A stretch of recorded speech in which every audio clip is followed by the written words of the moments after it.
Welcome to this week's edition of Facebook Live, where we have a tree that we'd like to show you. Should I show the highlights of some of our ornaments? We have a nice world ornament. We have lots of nice leopard. We have a blue theme this year. Okay, and now we're gonna sit down and have a chat about the holidays. I have my festive and obnoxious bracelet on for the occasion. We were gonna have Christmas ales, but then we realized we didn't have Christmas ales anymore. They have been drank, so we're having these blueberry maple stouts from Saugatuck Brewing. Yeah, yeah. Merry Christmas. Nothing says Christmas like blueberry. Pancake beer. Pancake beer. It's pretty good. Yeah. So the theme today is how do we prepare Hit Subscribe for Christmas? Yep. And I think it's kind of like a fun way to retrospect a little on the business. What is that crazy tilt? It doesn't matter, whatever. Sorry for the angle.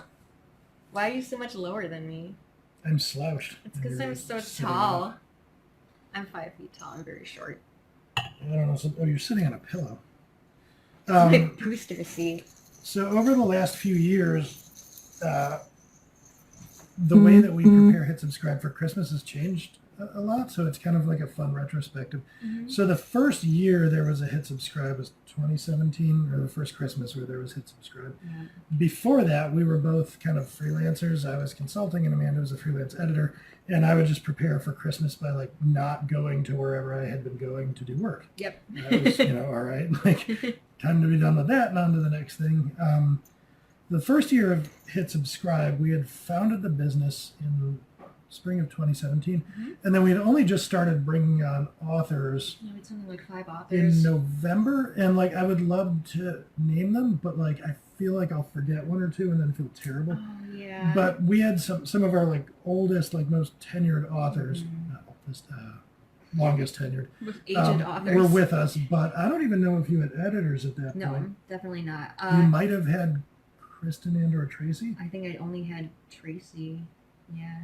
So anyway, if you can picture this, it was a business where it started out that I would write blog posts and Amanda would edit them, and then we'd put them on the client sites, and that was really it. We had just before Christmas of 2017 started to have authors write the post, but planning for the holidays with a business like this was pretty easy. Yeah. Oh, and I should also say Angela was with us from nearly the very beginning Yes, too. Angela's Doing bookkeeping at the time, but been there forever. the only way you have to deal with that is just not do bookkeeping during Christmas. Right. So I think we in 2017, just wrote the posts early, and that was it. Yep. Super easy. So back when I was writing, at this time I was still writing most of the posts. We would give 1 or 2 to other authors in the beginning, but.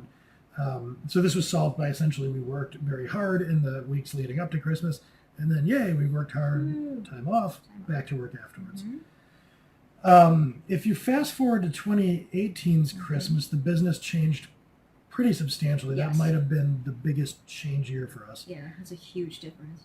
And so we hired 2 full-time staff. Our writing pool grew from 4 or 5 to probably by then 25 or 30, I would 50. guess. 50 at the end of 2018? Definitely. Wow. Mm-hmm. And then we had a team of editors, and were we hiring people to do quality assurance at that point? I don't think we had that in our process yet. So now imagine this business with just a handful of folks kind of operating in a very, very small side hustle capacity in us to a business with employees in the whole 9 yards. Yeah. And Christmas last year was pretty interesting because I wanted the same kind of deal I've had through my whole professional working life personally, which was Christmas to New Year's, that whole time the world should shut down. Mm-hmm. So we declared it a Hit Subscribe holiday, the whole Christmas to New Yeah, Year's, kind of the way any of you watching have spent time at Ford. Ford does that. It reminded me of school where you get 2 weeks off and you just don't have to really do anything. But in order to do that, we had to have some major weeks in December, and everybody had to really pitch in and get their stuff. So we were doing double work. We delivered the same amount of content, but we did it all ahead of time, so everybody did double the amount of work that they normally have to do in a month, including the authors. So the authors, if they took a post a week, they'd have to write 2 posts 2 weeks instead of like a post each week, you know. Yeah, so it was kind of like we got buy-in from everybody up front, and then asked everybody to do and planned out enough that it was like, and I think it was like Angela running point on that planning. It was well done. Yes. But everybody did some extra work for like 2 to 3 weeks ahead of time so that we could have kind of a week and a half off, and the whole staff was off. We just shuttered the doors, and that was that, and it was great. It was great. That was year 2. This year is a little different. And the reason we're going through all of this of like, how do you prepare a small business for Christmas is because it's a great snapshot of the evolution. So year 1 is not that much different than the way you would as a freelancer, which is either you just don't work or you kind of do some extra stuff so that you can have the time off. That's kind of like the classic way that an entrepreneur takes vacation is you just work doubly hard like before and after. And so we did that, and it was no big deal. The first year, we did sort of a company-wide, like, steroided version of that last year, and it wouldn't scale. This year, what do we have? Like, it's got to be 100 authors by now. Oh, yeah, easily 100 authors. And we have quality assurance staff and more editors, and there's probably stuff I'm forgetting that's happening. We haven't hired any more full-time employees in 2019. 2020, hopefully that's... Anyway, but there's just a lot more moving parts. And when we think about it, like at the end of 2017, we might have been doing, I don't know, 4 blog posts a week. End of last year, it was maybe 8, 10.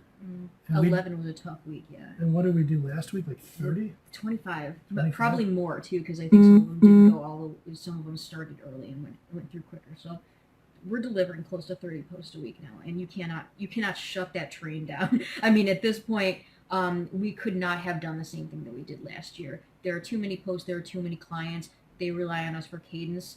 You can't do double the work when we're talking about 30 posts. Like, it would be literally impossible with the staff that we have to process 60 posts a week or like 50 posts a week. And we're just big enough now that, like, it's not that we can't let everybody take time off the way that like a business, you know, a lot of businesses, if you're not delivering mission critical stuff, you can let like most of your staff take Christmas if that's when they want to take time off. But we didn't try to stop the operations. Instead, the advanced work was more about finding the side hustlers doing work that want to be working during that period. So for, you know, I grew up with a lot of folks that are Jewish. If any of you are watching, there's a tradition, at least where I grew up, that's like all the Jewish people on Christmas, they go do Chinese food and then go to a movie. So, you know, if you're a side hustler and you're Jewish, like doing work for us, maybe it's, hey, write a couple blog posts, Chinese food and a movie.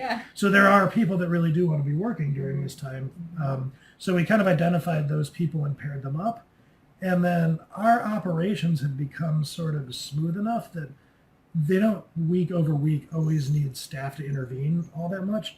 Certainly escalation, but kind of the hope is that everybody is doing their part, and if escalation needs to happen, one of us can, you know, pitch in, like one of the staff members. So, you know, there's always something that's got to give, and I think this year we're still trying to maintain that, like, hey, let's have a company staff time off vibe, but we all kind of have the knowledge this year that something might theoretically get escalated to one of us and like them's the brakes. So it's kind of an interesting series of snapshots each year as the business grows to see how it goes from just the way you would navigate things as a freelancer to prepare for the holidays to kind of more of like an idealistic, almost like, you know, let's shut everything down to like, we're now too big to shut everything down, so let's figure out how to make it kind of the best for everybody. Yeah, so the idea is you don't have to put in any extra work this week if you're working with Hit Subscribe. Like, you don't have to we're not going to do our meetings that we usually revolvingly have, and you know, if you have project-based work or whatever, stuff like outside that you want to be working on, like, just take a break from it. Let's just work on delivering the posts that need to be delivered, doing whatever it takes to like keep things running, you know, status quo. And then, you know, the new year starts and we'll double down on all the projects and stuff we're excited to do in the year. Yeah, it's kind of skeleton crew mode, if you will. Skeleton crew, I enjoy that. I think maybe the lesson, like in as much as I could offer one about approaching this time, or I mean, wherever you are, if you have kind of like a holiday window that most people take off, is that like, it's kind of a function of, or there's like a point where the natural thing to do is a lot of preparation, and like if you just do enough prep, you can really do everything to shut down the business and stop. You should recognize as you grow that there's a point where that becomes impractical, Yeah.